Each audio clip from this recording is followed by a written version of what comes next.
Getting back to cortisol, I'm going to start from kind of in the beginning because everybody heard and seen the commercials about cortisol being your stress hormone and how it affects you and you're fat because of the cortisol. And today we're going to tune in a little bit about what cortisol is all about. If you can see my board, there's a lot of writing because there's so many things that cortisol actually um, really affect. And guys, I'm doing a study course right now, which really taps into the endocrine system, which is like all the hormones in your body. And it's such an important thing and such a neglected thing that people don't realize. And there's a few things that you can do every day to affect the whole system. It's really mind blowing because if you disturb one hormone, it really affects all the rest, not just sex hormones. Cortisol is a hormone, thyroid is a hormone, calcitonin, your bones. Anyway, we'll get into calcitonin, especially for the ladies with that's concerned about osteoporosis. Again, there are things that you can do, and unfortunately, remember, if it took you a lifetime to get to a certain point, don't expect it to change overnight. Here is a problem I have with Western medicine. You start having a symptom because of the past 15, 20 years of a bad lifestyle. You go to the doctor, and the doctor say, "Oh, this is your problem. Here's a tablet." The symptom goes away, but it doesn't really always fix the underlying causes. We're great in preventing you from dying. Like Brendan said yesterday, there are things that Western medicine are really great in. But when it comes to these long-term lifestyle things, if it's a lifestyle thing that caused the problem, don't you think lifestyle is the thing that should fix it? So the better way is start the lifestyle thing earlier so that in the long run you can prevent those things. And it's not 100% science, but in heart um, cardiovascular medicine, they talk about risk factors. Now, if you can effectively manage to eliminate all your risk factors for these lifestyle diseases, if you get it, then number one, if you get it, your chance of survival is so much better. Number two, if you get it, at least you know you did all you can do, right? Okay, let's get back to cortisol. I'm going down a rabbit hole now. So, cortisol is a stress hormone. Is it bad? No, not necessarily. See, because if a stress comes in, your body releases cortisol, and it's got a lot to do with your fight or flight. So if you need to run away from a crazy animal that's going to eat you up, you need some cortisol. Is it bad for the cortisol to be there then? No, I don't think God would have made cortisol if it's bad for you. So in this situation, fight or flight, cortisol is actually really good for you. But the problem comes in with long-term chronic stress. Now, think about this. Everybody, turn your radars on. Long-term chronic stress, like financial stress, psychological stress, negative attitudes or beliefs, fear, chronic overconsumption of caffeine. These guys who consume these energy drinks by various names over and over, and not now they make these really big cans as well, and then you drink 3 or 4 of them a day. You are destroying your adrenal glands. Don't do it. Marital stress, emotional stress, toxins. On Saturday, I attended a training on endocrine disruptors. Guys, these things, and these are just some of them, heavy metals, mercury and mercury, I can't remember the other one, that comes in here, PCBs, phthalates, dioxins. Me and Amanda talked about it on skincare. You know that skincare products sometimes have formaldehyde in. Firstly, formaldehyde kills your brain. And then it also, some of them have dioxin and phthalates in. Go look at the ingredient list. So if we're done here, go to your skincare, look at the ingredient list. Not go where it says ingredients.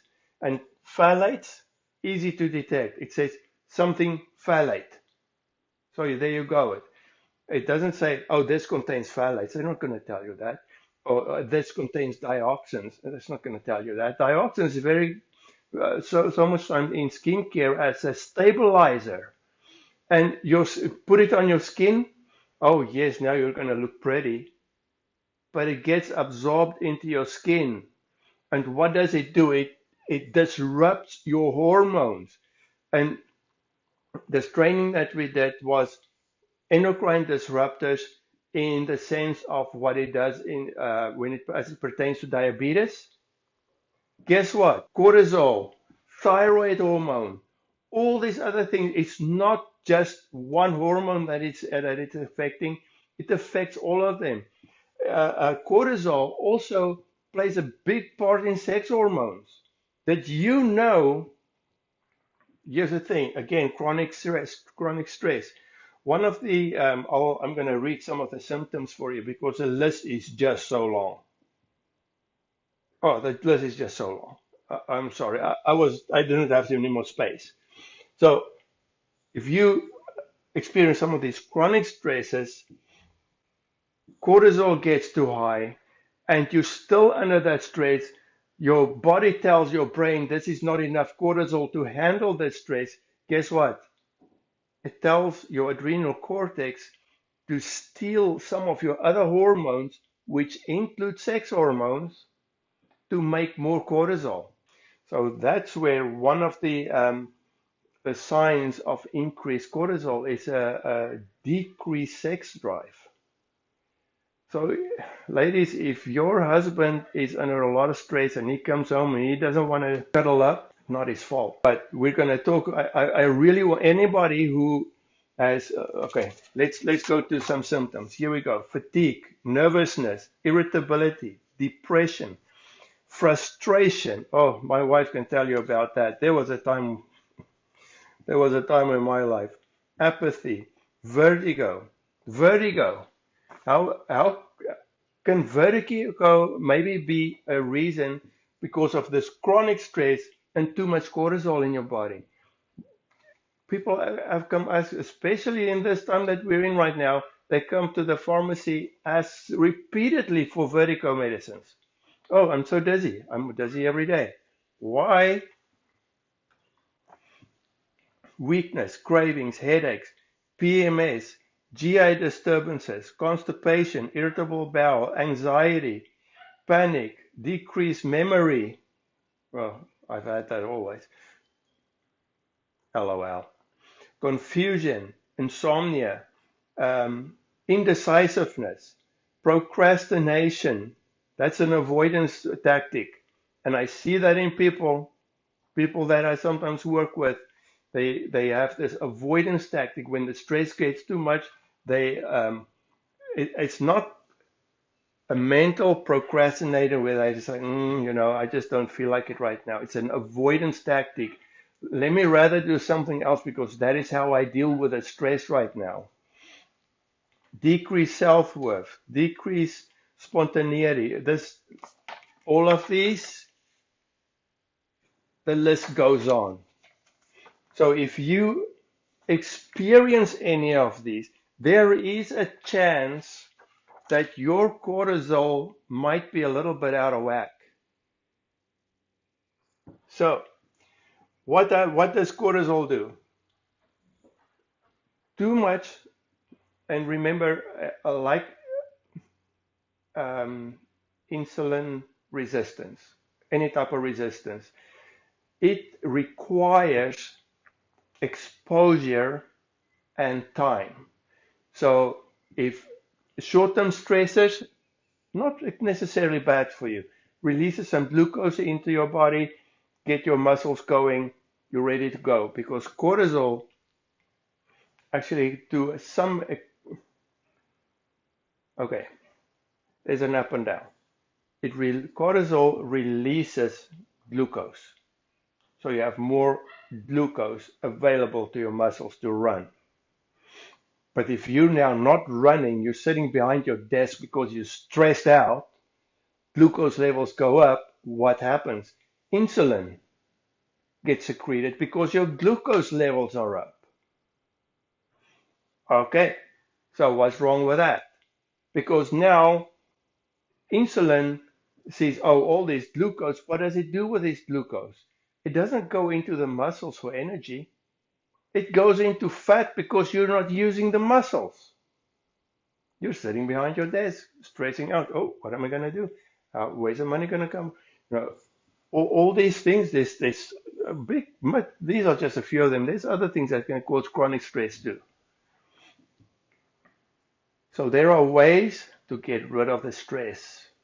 And if you're interested in those ways, there's several different ways to get rid of stress, or let's rather put it this way, to manage your stress, to better manage it so that this body is functional and don't go into this overdrive of cortisol. There are ways to do that. I beg of you, DM me. We don't have to talk out in public about it, but there are ways that I can give you some simple strategies and tactics, things that I have done in a way to manage the stress better.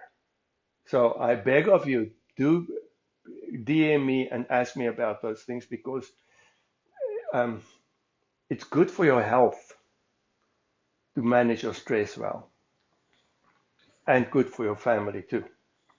So what happens if you have this chronic elevated cortisol, chronic elevated, so high cortisol levels, long time, because you're not getting out of the situation, you're not managing your stress well. Very first thing on the list is diabetes. Why? Because we talked about it. Glucose gets released because of the cortisol, because it tells your brain there's a stress, you need the glucose because you're going to run, but you're not running. So glucose up, insulin goes up, insulin just goes on a party, storing everything as fat. And because of the high insulin, now you get insulin resistant, and then you get diabetes, heart disease, elevated blood pressure and blood fats, blood cholesterol. Again, that goes hand in hand with the diabetes and the elevated glucose and insulin. Infertility. Have you ever thought that, if you can just manage your stress, get your cortisol down, and there's some ways to test the cortisol. Probably the best way is to go to your doctor and ask them to test it for you. But there are some other ways that you can functionally, some stuff that you can do at home as well. And again, if you're interested in those, DM me, I'll answer you back. Infertility, brain damage. Again, I feel this one, and that one ties in together.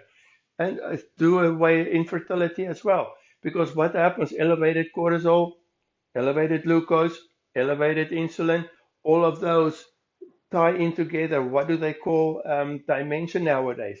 Diabetes type 3 can just as well be caused by this situation. GI illness, gastrointestinal, decreased immunity. Cortisol has a big role to play in your immune system. And Chronic high elevated cortisol uh, puts a damper on your immune system. Why do you think, and I see this in the pharmacy every day, people had chicken pox and now they get an outbreak of shingles when they're older. When do they get an outbreak of shingles? The theory is that as we age, after age 50, your immune system starts to go down, and that is true. That's why you need to do everything in your power to keep a high level of your immune system, or keep it functioning at least. Um,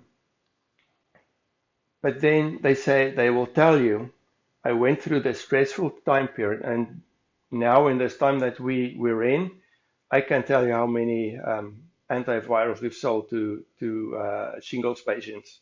Why? Okay, went through a stressful period, stuck in the house, watching the stupid news every single minute of every single day because that's all they do, stressing out, immune system goes down, shingles. A lot to think about. So, functional things to do to get the cortisol down. Number one is diet. Watch what you eat. Stay away from high anything white starch. Especially if you're older than 30, stay away from white starches. Your body does not the way it did when you were a teenager. Frankly, teenagers shouldn't eat it either. White starches is dangerous. High fructose corn syrup, your number one fat producing food that you can eat. We can go in a lot about diet. The more if you want to incorporate carbohydrates, raw fruits and veg. More vegetables and fruit.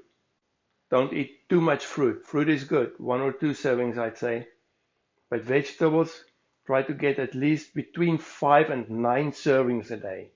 And if you can, there's some supplements, whole food supplements that I can recommend to you. Again, DM me. Don't wait, you have to DM me because your life hangs on this. This is such amazing science. Another thing, stress management. And we talked about stress management. Guys and girls, if you need help with stress management, you have to hit that DM and we have to talk. We can't wait. Proper exercise. Again, comes in with lifestyle.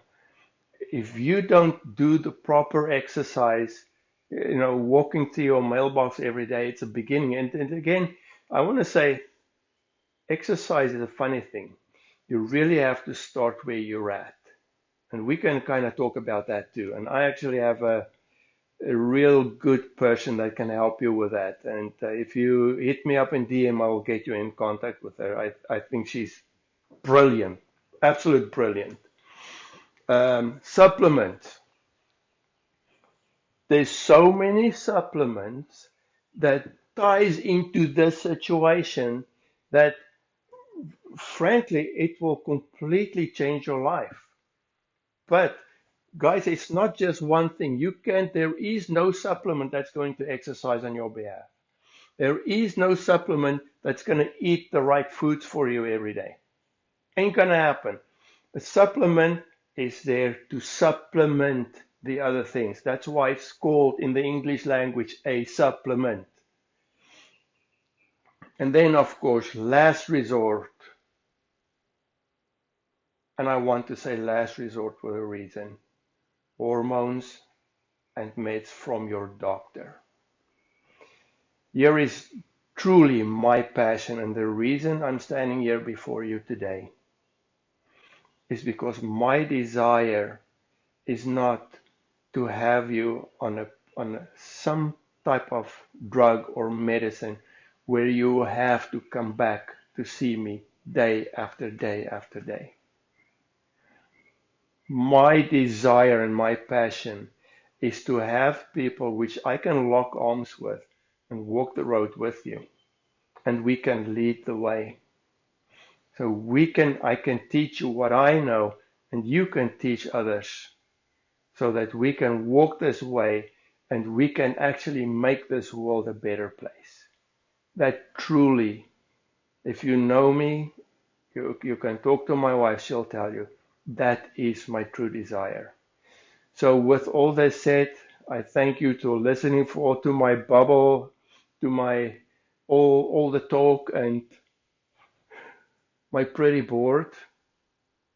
I hope I don't damage with all the writing. Um, but truly, if you have any questions, if you need help on diet, if you need help on stress management, if you need help on the right supplementation, you have to DM me. Don't wait. Don't put this off and say, oh, I'm just going to see if I can do it on myself. Because I know I was in this situation. While I was in this situation, I also weighed 50 pounds more than what I do now. Life has changed for me. I'm finally happy, I'm healthy, and I have the ability to bring to you something that can change your life. So with that said, I'm done for today. I'm punching out. God bless, and I hope to see you on the next one. Bye-bye.